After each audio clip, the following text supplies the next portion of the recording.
भारत में जहां बाल विवाह की दर 23% से ज्यादा है, छत्तीसगढ़ में बाल विवाह की दर 12% है, जो कि एक अच्छी शुरुआत है। लेकिन सबसे बड़ा इसमें दो चैलेंज हैं, और एक चैलेंज ये है कि छत्तीसगढ़ में बाल विवाह कराने वाले लोगों के खिलाफ मुकदमे दर्ज नहीं हो रहे।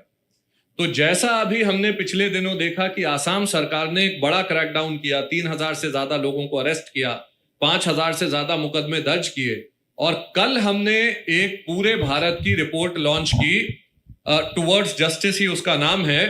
अंतर्राष्ट्रीय न्याय दिवस पर यह रिपोर्ट लॉन्च हुई, जिसने बताया कि कानून का अनुपालन जहां हुआ है वहां 81% कमी आई है बाल विवाह की दर में। 81% रिडक्शन हुआ है वहां पे जहां पे FIR कटी और कानून का अनुपालन हुआ।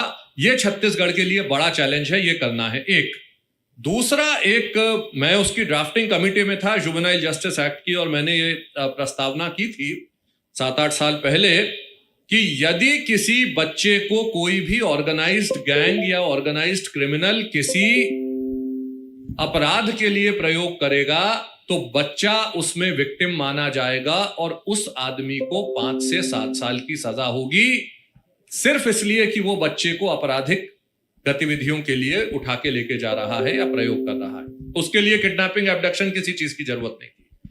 आप अगर एक गांव में जाके एक बच्चे को मजबूर कर रहे हैं कि आप नक्सलवाद से जुड़ें, यदि आप एक लड़की को उठा के उसको सेक्स स्लेव की तरह यूज कर रहे हैं, मजबूर कर रहे हैं, वो उसकी मर्जी नहीं है, वो भाग नहीं रही है, उसका किडनैप हो रहा है, उसको जबरदस्ती उठाया जा रहा है, उसको धमकाया जा रहा है, और इन कानूनों का उपयोग अभी छत्तीसगढ़ में कम है।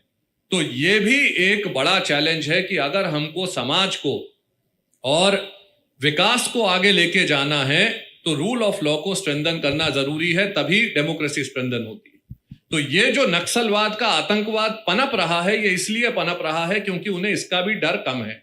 या तो एनकाउंटर है, लड़ाई है, या ये है कि जो उसका गांव का कार्यकर्ता है जो कि बच्चियों को उठा के एक्चुअली लेके जाता है, उसको ये डर नहीं है कि मुझे जेल भेजा जाएगा। तो ऐसे लोगों के खिलाफ कार्रवाई बढ़ाए जाना बहुत ज्यादा जरूरी है। नहीं, निश्चित तौर पर। और ये कानून है, इसका अनुपालन हो नहीं रहा।